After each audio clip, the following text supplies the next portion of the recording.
جاب لها بوكي ورد وشوكولاتة وعزمها على سينما، وهي عملت له محشي. خلاف بين نهال وحسن كبير وانتهى بالصلح. فيا ترى ايه اللي حصل بينهم؟ وهل ده له علاقة بمحمد حوارات وآلاء؟ وايه علاقة حمل نهال بخلافهم ده؟ كواليس اللي حصل بينهم مفاجأة. تابع الفيديو وهتعرف كل التفاصيل.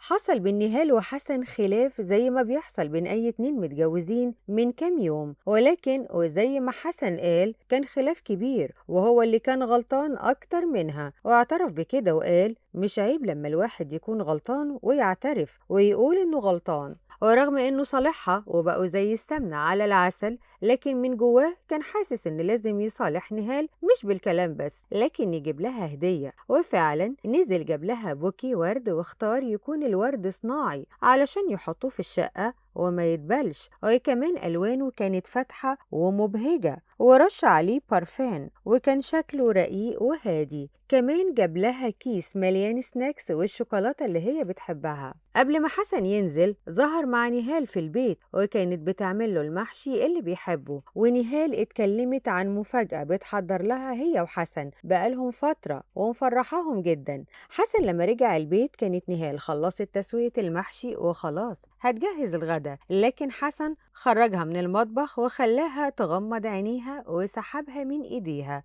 وفاجئها في الريسبشن ببوكيه الورد والشوكولاتة دي. نهال كانت فرحتها مش سايعاها، لأنها ما كانتش متوقعة خالص إن حسن هينزل ويرجع بالمفاجأة دي، وحضنته وقالت له بحبك. حسن ما عندوش أغلى من نهال في حياته وما يقدرش على زعلها لحظة، وزي ما بيتقال الطريق لقلب الراجل معدته. فنهال برضه عرفت تصالح حسن ازاي، وعملت له الأكل اللي بيحبه. نهال اندمجت مع مفاجأة حسن ونسيت المحشي لحد ما شاط ولسع، ولكن أكلوه برضه وكانوا مبسوطين. مش بس كده، حسن خرجها ودخلوا سينما في الوقت اللي حسن ونهال كانوا مختفين فيه وبقالهم كتير وما عملوش فيديوهات خالص. كمان آلاء ومحمد حوارات اختفوا فيه وما بقوش لا بيعملوا فيديوهات ولا بيظهروا على السوشيال ميديا، واتضح ان بسبب اللي حصل لمحمد وما بقاش فيه حتة سليمة منه وقعته من على السور. كمان حسن ونهال الكل توقع ان في حاجة مشتركة بينهم، وفيه اللي قال ان محمد حوارات نزل مصر علشان يصالح اخواته وامه وابوه، لكن طبعا ما حصلش ده. حسن ونهال كانوا مختفين لسبب تاني خالص بعيد عن محمد وآلاء، وممكن يكون له علاقة بيهم، خاصة انهم في اخر فيديو نشروه قالوا انهم اختفوا طول الفترة اللي فاتت علشان يجهزوا لمفاجآت، والمفاجآت دي الجمهور نفسه فيها وبيقترحوا عليهم كتير يعملوها، وهم خدوا القرار وبدأوا ينفذوها، وهم كمان مشتاقين لها. ومفيش حاجة حسن ونهال مشتاقين لها قد إن تكون نهال حامل.